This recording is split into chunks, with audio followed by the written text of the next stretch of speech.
Ada dua surah di dalam Al-Quran yang bila dua surah ini dibacakan, itu setiap hurufnya dihitung bisa berpotensi menggugurkan dosa sekaligus mengabulkan doa-doa yang dimintakan. Sepanjang doa itu baik untuk urusan dunia akhirat kita. Kalau salah satu kurang baik, diperbaiki oleh Allah. Misal, dunia baik tapi akhirat tidak, maka diperbaiki oleh Allah kepada yang lebih baik. Surat pertama.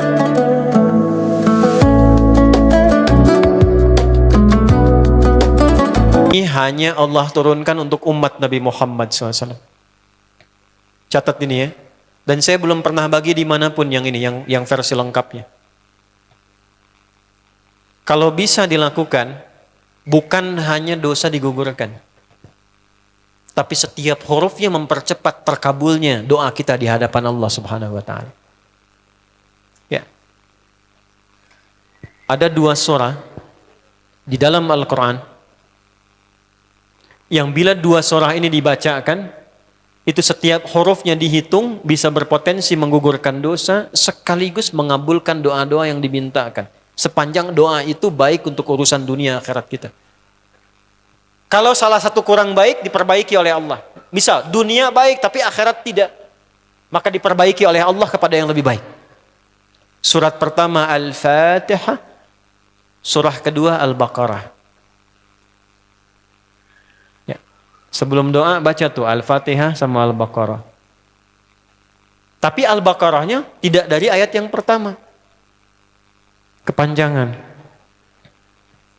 Cukupkan di ayat 285 sampai ayat 286, dua ayat terakhir. Hadisnya sahih.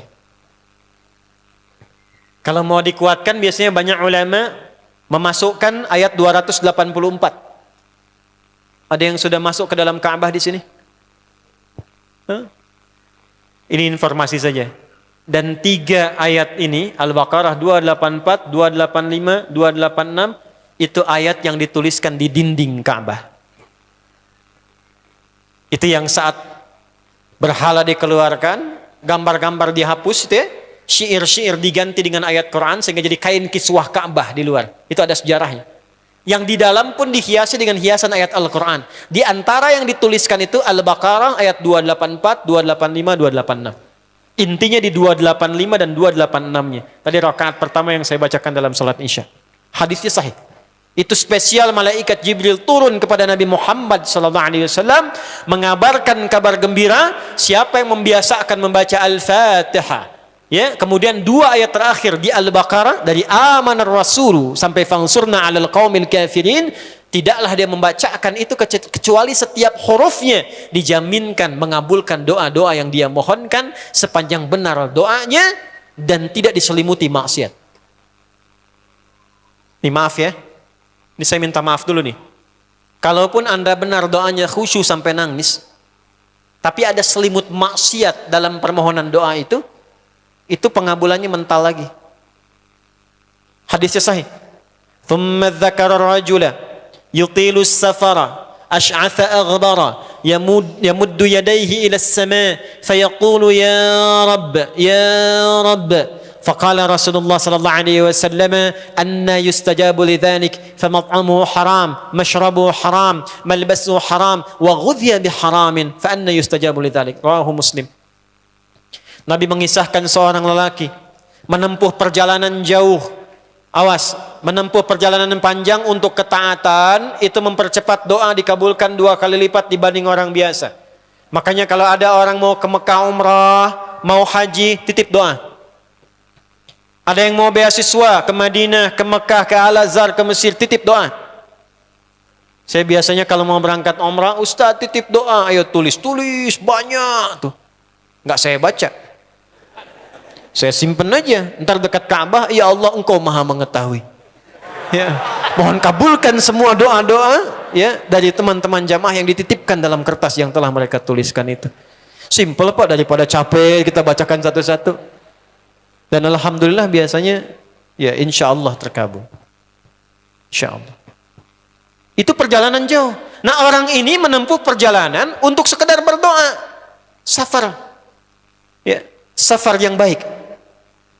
Kemudian yang kedua, yamuddu yadaihi ilas sama, dia mengangkat tangannya ke langit. Ini saya tidak bermaksud mengajarkan ya, cuma menunjukkan prakteknya begini nih.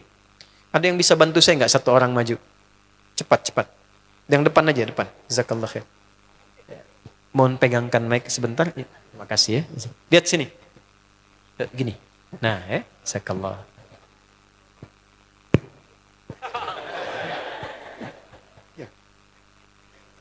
Nah, gini ya. Ini tangan, lihat telapak dua ya. Berdoa itu sesuai porsinya dan ikuti caranya Nabi. Kalau doanya formal dalam sholat dan diikat dengan gerakan, jangan kreatif. Ikuti seperti Nabi yang contohkan. Misal dalam sholat, shollu kama ra'aitumuni usolli. Sholatlah seperti kalian melihat aku sholat. Nanti ada 3 posisi atau sampai 4 posisi dalam sholat yang mempercepat terkabulnya doa. Posisi puncaknya sujud. Hadisnya sahih, inna ma aqrabal abdi min rabbih wa huwa sajidun fa aktsirud doa. Keadaan terdekat antara hamba dengan Rabbnya adalah saat sujud, maka perbanyak doa saat sujud. Tangannya posisi sujud begini, menempel. Jadi nggak usah begini. Oke, begini. Nah, ini di luar sholat. Di luar sholat, kalau berdoa, tangan begini. Lihat baik-baik ya. Ini kitabnya agak banyak, bahasanya panjang, saya berikan yang simpelnya saja ya. Baik. Ini kan teman-teman telapak yang kanan, yang kiri ya. Padukan begini. Ya. Lalu setiap Anda kan pasti punya garis yang kanan dengan garis yang kiri. Ada kan? Itu membentuk keseimbangan. Ini bukan ilmu otak-atik ya. Ini ada sanadnya nih. Pertemukan 2 garis itu sehingga seimbang tangan ini. Tuh. Ini masalah sederhana tapi poinnya penting sekali. Sudah? Cara yang pertama begini. Ini di luar salat dan bukan dalam posisi saat istisqa, saat minta hujan. Begini. Sudah? Pertemukan. Lalu letakkan sejajar dengan dada di sini. Ya. Jadi kalau dada itu ini posisinya, ini nahar di sini. Ini ada rongga dari bagian atas dengan perut, ada rongga kosong. Nah ini yang disebut dengan sodrun di sini. Ya, kalau kita meletakkan telapak tangan saat sholat begini, letaknya di sini. Yang ini perut, yang ini nahar. Doa itu di sini. Jelas? Semakin kita memohon dengan lebih sangat, naikkan sedikit begini. Sudah? Kalau istisqa minta hujan agak lebih tinggi ke atas. Nah ini cara mengangkat yang standar di sini untuk memohon. Jelas? Oke, jazakallah khair. Nah ini orang ini dia mengangkat tangannya. Jadi melakukan perjalanan jauh, mengangkat tangannya, ya muddu yadaihi ilas sama. Orang yang berdoa dengan mengangkat tangan itu dijawab doanya oleh Allah lewat keterangan Nabi SAW, itu bisa kama qala 2 kali lebih cepat dibandingkan dengan orang yang tidak mengangkat tangan saat berdoa. Jadi Anda cuma sekedar doa dengan mengangkat begini, itu lebih cepat potensi dijawabnya dengan mengangkat doa. Ada seorang bertanya pada Nabi SAW, hadis sahih, ya Rasulullah, bagaimana pendapatmu dengan seseorang yang meminta kepada Allah dengan mengangkat tangan, atau kama qala. Lalu Nabi mengonfirmasi, bertanya balik, bagaimana kalau ada seseorang memohon kepada Anda dengan mengangkat tangannya?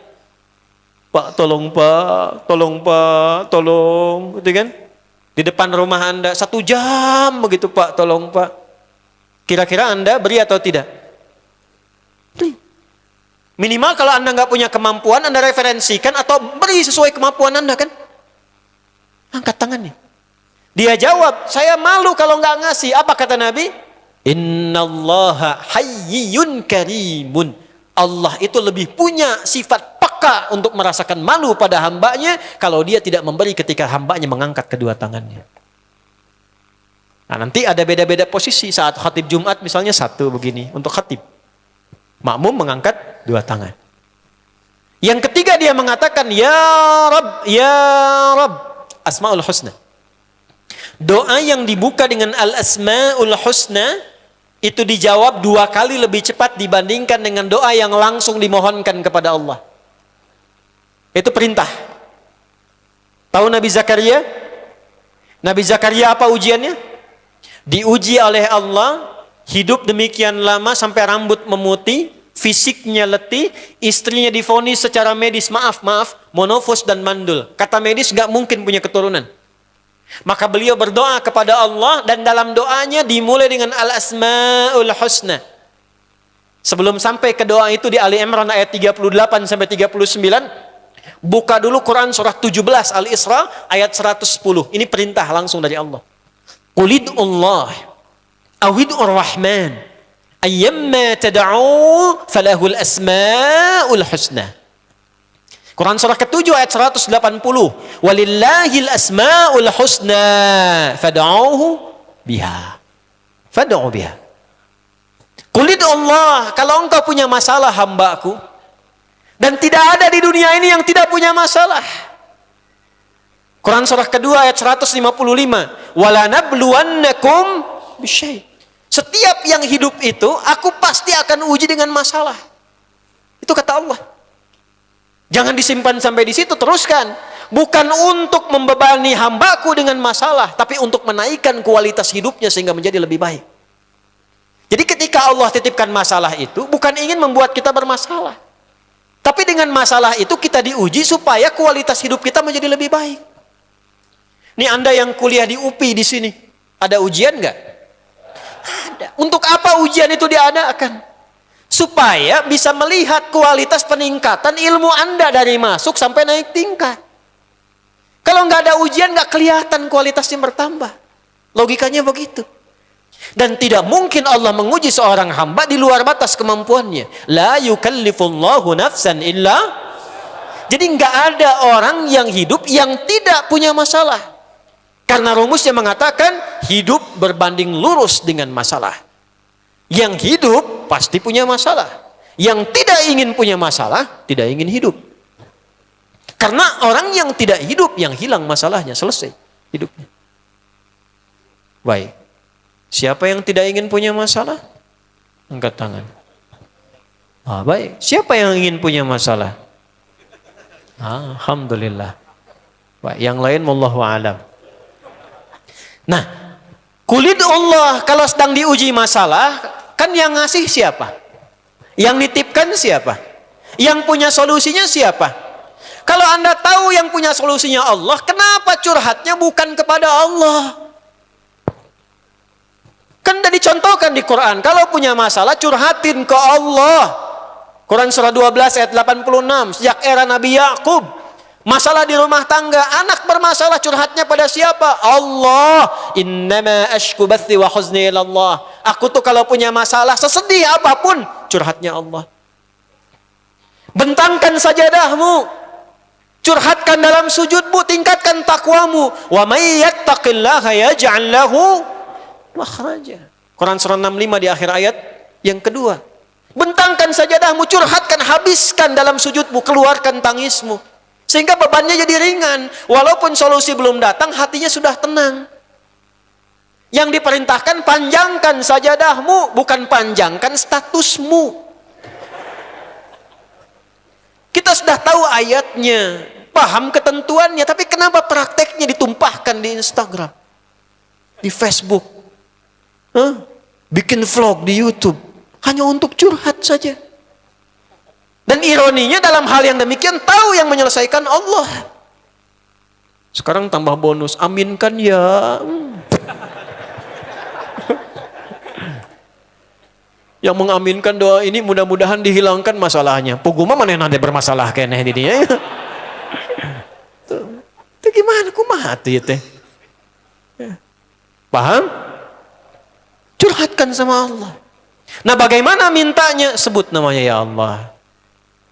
Awidur Rahman. Kalau kita ingin minta lebih cepat, minta dengan kelembutan Ar-Rahman. Rahman itu bisa disebut namanya ya Rahman, bisa cari cara mintanya yang paling lembut, yang menyentuh. Allah senang dengan kalimat yang menyentuh. Misal ya. Kembali ke Nabi Zakaria tadi. Quran surah 3 ayat 38. Hunalika da'a Zakaria rabbah qala rabbi habli min ladunka dzurriyyatan thayyibah innaka sami'ud du'a. Ya Allah, hamba-hambamu itu telah menghukumi aku dan istriku tak akan mungkin punya keturunan. Sedangkan engkau yang maha pemberi tanpa punya batasan. Mereka mengatakan istriku punya keterbatasan. Maka aku memohon kepadamu yang pemberianmu tak ada batasan. Mohon ya Allah anugerahkan keturunan dari sisimu saja ketika mereka mengatakan tidak mungkin itu punya. Sungguh engkau yang maha mendengar doaku ya Allah. Perhatikan, kalau kepada yang maha mendengar saja tidak terkabulkan, mohon tunjukkan kepadaku saat ini dengan cara apa lagi dan kepada siapa lagi aku mesti memohon. Itu dalam banget. Ya Allah, engkau perintahkan aku berikhtiar mencari kerja, aku lakukan. Engkau perintahkan mengeluarkan keringatku dengan cara yang halal, aku kerjakan ya Allah. Engkau perintahkan aku jauhi yang engkau larang, aku lakukan ya Allah. Sekarang aku telah berikhtiar dari sejak keluar, aku telah menunaikan sholat subuh seperti yang engkau maha mengetahuinya. Dan menjelang malam aku mengadukan bahkan di rumahmu ya Allah hanya untuk sesuap nasi bagi istri dan anakku dari yang halal itu. Aku telah melakukan apa yang kau perintahkan. Aku hanya memohon apa yang telah kau janjikan. Kalau dengan semua ikhtiar yang aku kerjakan sampai detik aku bersujud di hadapanmu di rumahmu ini belum kau kabulkan, mohon tunjukkan kepadaku di malam ini ya Allah dengan cara apa lagi mesti aku memohon kepadamu. Minta. Pernah nggak begitu mintanya?